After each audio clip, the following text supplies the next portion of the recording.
Olá, meus amigos, minhas amigas, aqui é o William Jacob e estamos iniciando agora mais um estudo das obras de Leon Denis, dando sequência ao do nosso querido livro aqui, O Porquê da Vida. Uma obra que eu já disse lá atrás nesse estudo e repito, muito bacana, muito boa para quem está começando a estudar o Espiritismo, para quem não conhece o pensamento de Leon Denis e também para aqueles que já estão aí há muito tempo no movimento espírita, já leram muito.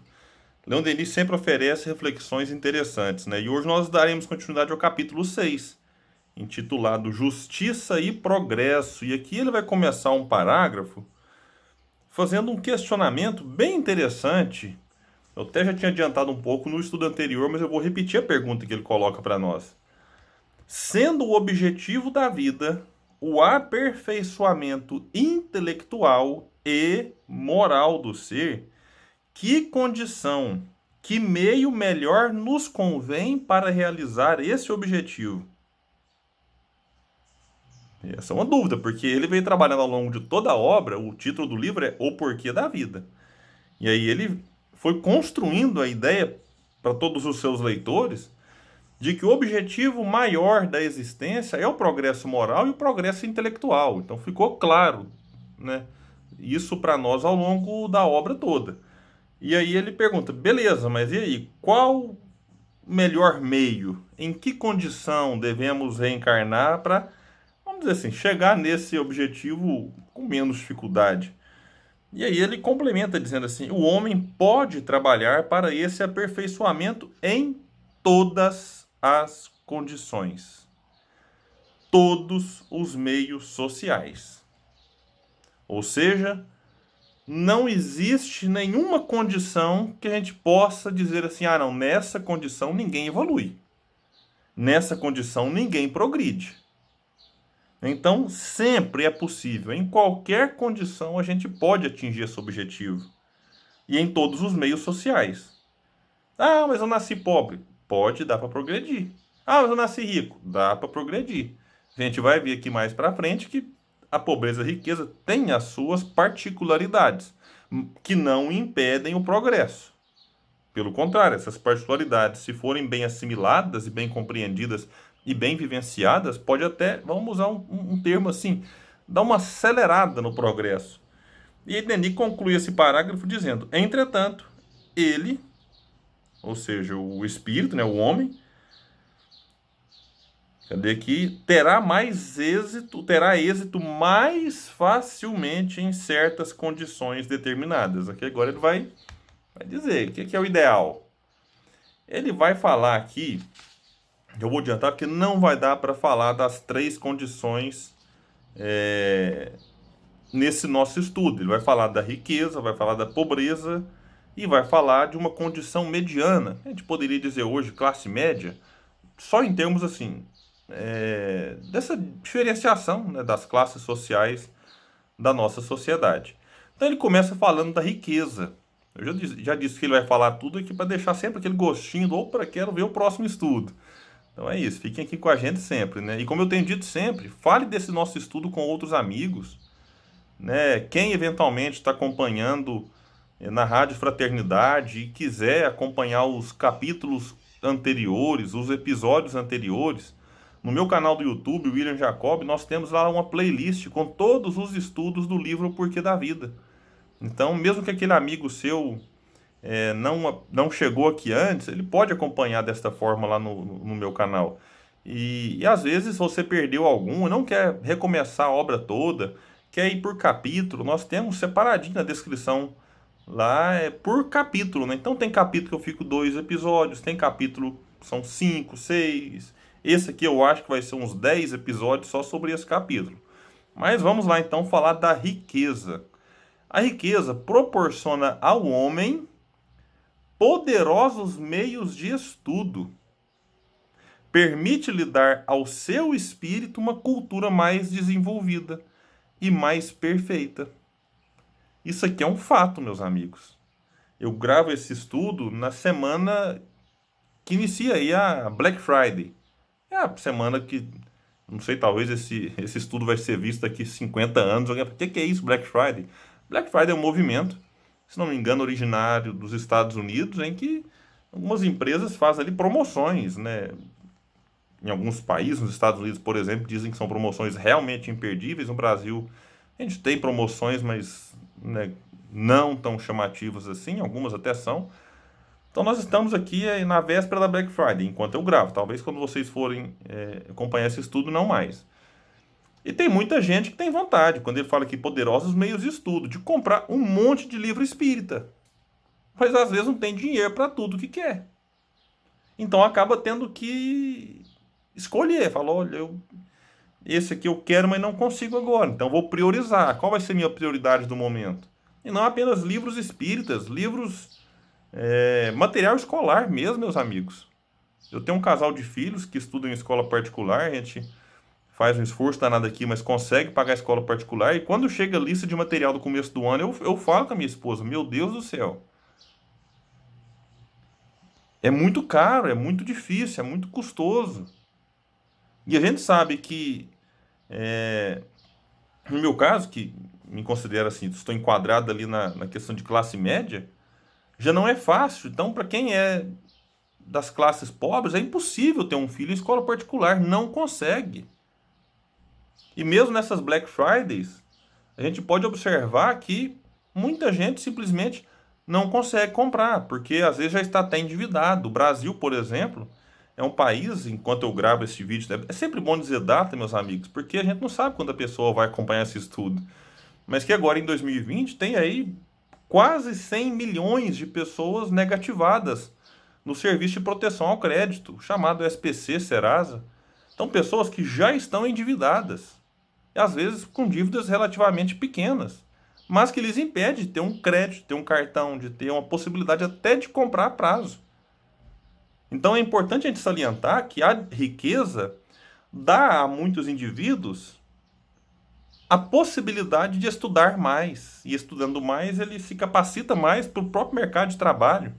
Então a gente vê como que a desigualdade social ela acaba afetando o acesso das pessoas aos ensinos, às universidades, aos livros, aos cursos, aos estudos. Hoje, por exemplo, vários jornais trabalham com assinatura. Então você quer ler uma matéria, você entra lá exclusiva para assinantes. Ah, R$ 10 de um, 30 do outro, 40 do outro. Tem pessoa que não tem dinheiro, então, além dela não conseguir estudar como ela gostaria, ela não tem acesso à informação, porque não tem dinheiro para pagar a assinatura de tantos jornais. Então, a riqueza facilita esse lado da coisa. Então, a pessoa fica mais culta. E Leon Denis vai colocar outra vantagem. Coloque em suas mãos facilidades maiores de aliviar seus irmãos infelizes, de participar tendo em vista o melhoramento de sua sorte de fundações úteis. Então, quem é mais rico, obviamente, tem maiores possibilidades de aliviar a fome, o frio, a sede, a miséria dos mais pobres. Às vezes ao ponto de construir fundações, instituições, com essa finalidade. Mas, diz Leon Denis, até aqui eu falei da parte boa, né? Ele vai colocar agora. Raros são aqueles que consideram como um dever trabalhar pelo alívio da miséria, pela instrução e pelo melhoramento dos seus semelhantes. Raros. Diz ele, continuando, a riqueza, muito frequentemente... Isso é uma maritaca que está aqui perto, gente. A riqueza, muito frequentemente, resseca o coração humano, apaga essa chama interior, esse amor do progresso. Não vamos atrapalhá-las não, deixar elas participar do nosso estudo. Apaga essa chama interior, esse amor do progresso e dos melhoramentos sociais que reaquecem toda a alma generosa. Ela eleva uma barreira entre os poderosos e os humildes. A riqueza é como se fosse um muro que acaba dividindo de um lado os poderosos, de outro lado os humildes. Humildes não no sentido da virtude da palavra, né? A humildade ela pode ser encontrada no rico e no pobre. Aqui Leon Denis se refere mais àquele da condição financeiramente inferior. Faz viver no meio em que os deserdados desse mundo não atingem e onde, por conseguinte, as necessidades, Os males destes são quase sempre ignorados, desconhecidos. Porque o indivíduo que é rico, quando a gente fala rico, às vezes quem está me ouvindo aqui que ganha 3, 4, 5 mil reais, 10 mil reais por mês, ele acha que está falando desse tipo de riqueza, mas a gente tem pessoas hoje no Brasil e no mundo ganhando, por exemplo, milhões por mês. Então, quando a gente fala de ricos, há uma distinção aqui. Quando você separa 1% mais rico da sociedade, dentro desse 1%, há uma parcela de 0,1% que ganha assim, coisas assustadoras, né? A gente tem uma desigualdade social gigantesca no Brasil, em que poucas pessoas, alguns estudos apontam que em torno aí de 6, 7 famílias, por exemplo, possuem a riqueza equivalente a 100 milhões de pessoas mais pobres do país. Então, é você colocar de um lado metade do país e do outro 6, 7 famílias, possuindo a mesma riqueza desses 100 milhões, se fosse aqui somado. Então, a gente observa que são situações distintas. E Allan Kardec trabalhou essa questão no Livro dos Espíritos. Quando a gente pega, por exemplo, lá nas leis morais, a lei de igualdade, são várias, né, questões. Quando fala, vamos pegar mais aqui, saindo um pouco do campo da desigualdade social, desigualdade das riquezas, pegando mais na questão da prova mesmo. Kardec pergunta na questão 814, por que Deus deu a uns as riquezas e o poder, e a outros a miséria? Resposta dos Espíritos, para provar, cada um de maneira diferente. Aliás, sabeis que os próprios Espíritos escolheram essa prova e frequentemente nela sucumbem. No próximo estudo falaremos da pobreza e de qual das provas é mais terrível para o homem. Kardec pergunta, vou só deixar a pergunta, não vou trazer a resposta. 815, qual das duas provas é a mais terrível para o homem? A da infelicidade ou a da fortuna? E eu só quero ressaltar, talvez a pessoa acompanhe esse estudo e não continue com a gente, não é porque nós temos miseráveis do ponto de vista financeiro, pessoas que passam fome, frio e sede, não tem onde morar, que a gente deve olhar para eles e dizer assim, é uma prova que Deus deu, então que eles passem por essa prova sem a minha ajuda. Não. Se Deus nos colocou do lado dessas situações, é para que a gente possa ajudar caso tenhamos condições. Reduzir a desigualdade social, que Kardec pergunta, os espíritos respondem que não é obra de Deus, é obra dos homens, é um dever que nós temos. Quando a gente fala de pobreza, é porque a gente tem no nosso país, por exemplo, no Brasil, e aqueles que me assistem fora, não sei qual é a realidade daí, pessoas que se alimentam nos lixos dos condomínios, das nossas casas. Então não dá para olhar uma pessoa simplesmente pegando comida no lixo e achar assim, está passando por uma prova, deixa ele lá. Poxa, se eu posso, não estou dizendo que a gente tenha que fazer isso sempre, mas se eu posso auxiliar, se eu posso socorrer e aliviar a sua dor, por que não fazer? Essa é a solidariedade. Essa é uma das formas de se fazer a caridade. Essa é uma das maneiras de colocar em prática a fraternidade. É eu olhar para o outro como se o outro fosse o meu irmão. Meu irmão, um familiar, como Allan Kardec coloca lá no Evangelho segundo o Espiritismo, quando trata da caridade material, da caridade moral, de convidar os pobres, os extropiados, trazendo uma reflexão ali da passagem de Jesus.